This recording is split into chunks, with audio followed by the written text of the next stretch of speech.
ইব্রাহিম বললেন ঘরের দরজার চৌকাঠ পাল্টে ফেলো। মনে আছে ঘটনা? তা ভুলে গেছেন বোধহয়।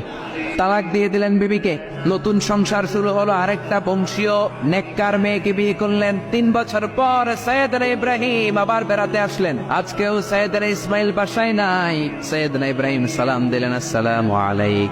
এবার জাদুমাখা কণ্ঠে, কুকিল কণ্ঠে, মোলায়েম কণ্ঠের একটা মেয়ে ঘরের ভেতর থেকে বলে, ওয়ালাইকুমুস সালাম। ওয়ালাইকুমুস সালাম। সৈয়দনা ইব্রাহিম বললেন, কাইফা হালুকি ইয়া উম্মি, মা কেমন আছো বলো বলো। মেয়েটা বলে, আলহামদুলিল্লাহ আলা কুল্লি হাল, সব অবস্থায় আলহামদুলিল্লাহ। সুবহানাল্লাহ পড়ে। সংসার কেমন চলে? কয় খুব ভালো। খাওয়া দাওয়ার অবস্থা কি? কয় আরো ভালো। এবার মেয়েটা বলে, কে আপনি? এই মরুভূমির মাঝখানে রৌদ্রের মধ্যে দাঁড়িয়ে দাঁড়িয়ে কথা বলেন, কেউ তো কোনোদিন আমাদের খোঁজ নিতে আসে না, কে আপনি? ঘরে আসেন।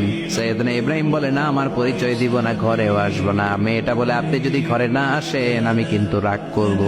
সুবহানাল্লাহ কোন। জোর করে ঘরে নিলেন, শরবত খাওয়ালেন, খেজুর খাওয়ালেন, রুটি খাওয়ালেন, মাংস খাওয়ালেন।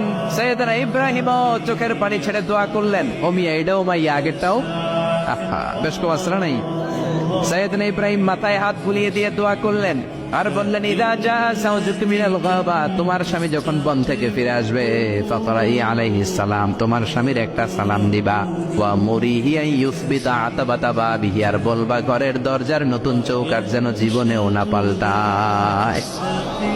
চলে গেলেন। ইসমাইল আসলেন। বিবি বলল, নুরানি চেহারার এক আল্লাহর ওলির মতো মুরব্বী লোক আসছিল।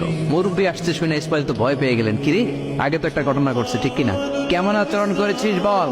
বিবি বলে, আপনি ভয় পাবেন না, আমি খুব ভালো আচরণ করেছি, আপ্যায়ন করেছি।